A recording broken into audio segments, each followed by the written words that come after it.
Hi, this is Laura Sappho coming to you from the sanctuary of Amity United Methodist Church again, and I'm sharing with you some of my favorite Christmas stories. This one happens to be from one of my friends, Ray Buckley, and it's called The Giveaway.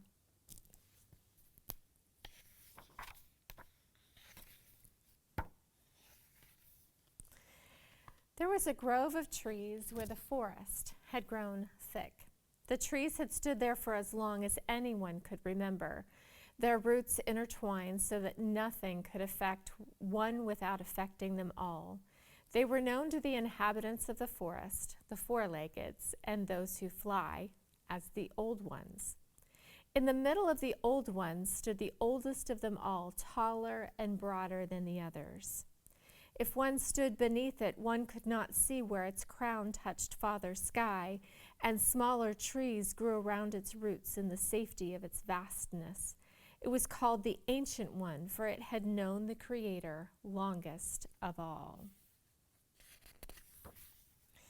It was to this grove that the creatures of the forest and the plains, the four-leggeds and those who fly, gathered for council.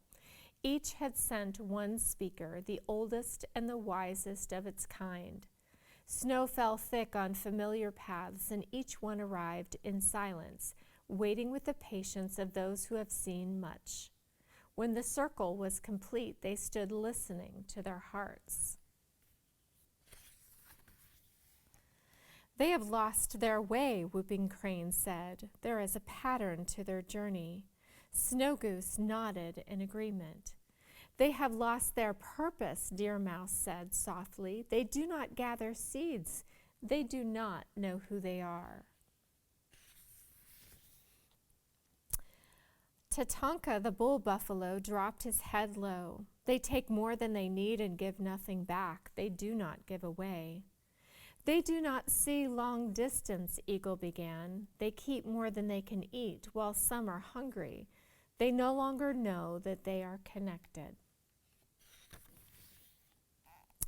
They do not know that they are beautiful, Fox said sadly, her white coat blending with the snow. They decorate themselves with stones and hide their spirits.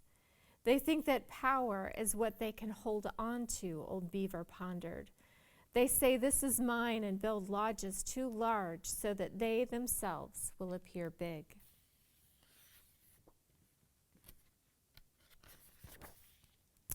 They must make others small so that they will look big, Bear's deep voice answered. In the end, they must destroy themselves or others. They have lost their names and do not know who they are. Grandmother Turtle, who was the last to arrive, made her way slowly to the center of the council. She lifted her head so she could see all who gathered beneath the Old Ones. Her voice was barely audible. We must give away ourselves to them. We must speak to them in soft voices. We must remind them of who they are. She paused, lowering her head into her shell. Then suddenly she lifted her head as high as her neck would allow. I will give them my shell, she said with certainty. I will come with no protection, and they can use my shell to adorn themselves. Around the circle, the council was silent. The wind did not blow through the trees. Not a single branch on the Old Ones fluttered. The forest was still as Grandmother Turtle began her walk back to the empty spot in the circle.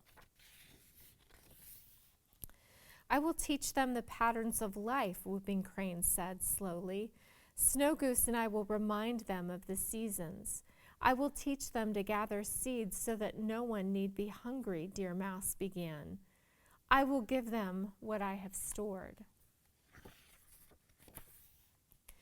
Eagle searched the night sky and without lowering her head said, I will give them my feathers. Perhaps if I cannot fly, they will not feel so small. Tatanka, the bull buffalo, stood with his legs squarely on the earth. I will give them my flesh to sustain them and my skin to warm them.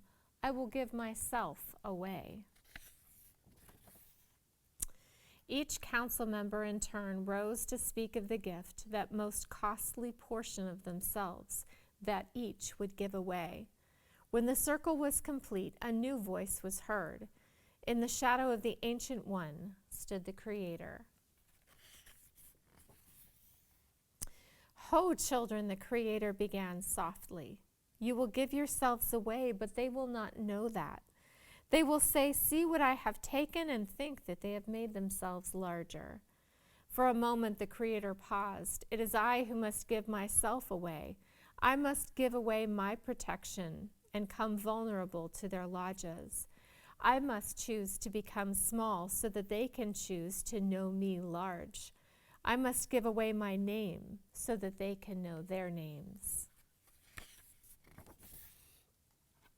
The Ancient One had stood silent. The sound of his voice had not been heard in many winters. "Creator, how can this be? How can the great mystery become small?"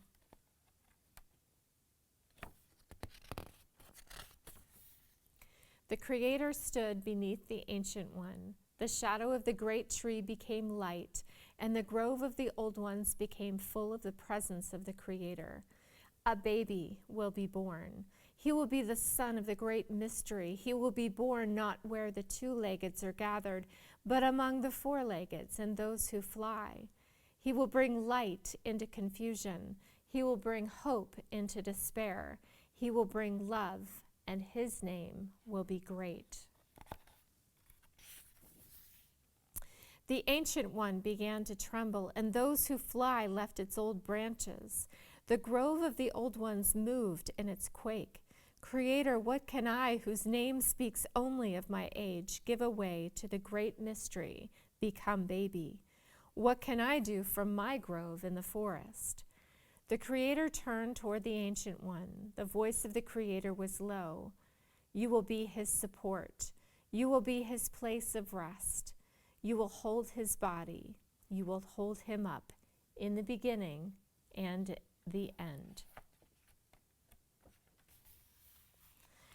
And the Ancient One wept, partly for joy and partly for sorrow.